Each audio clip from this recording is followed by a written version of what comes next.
At inagpala naman ang iyong anak na si Jesus.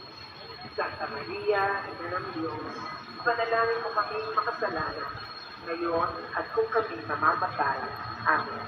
Luwalhati sa Ama, sa Anak, at sa Espiritu Santo, kapara ng una, ngayon, at magpasawalang hanggan. Amen. Ama namin, sumasalangit ka, sambahin ang ngalan mo. Mapasa amin ang kaharian mo. Sundin ang loob mo dito sa lupa para lang sa langit. Bigyan mo kami ngayon ng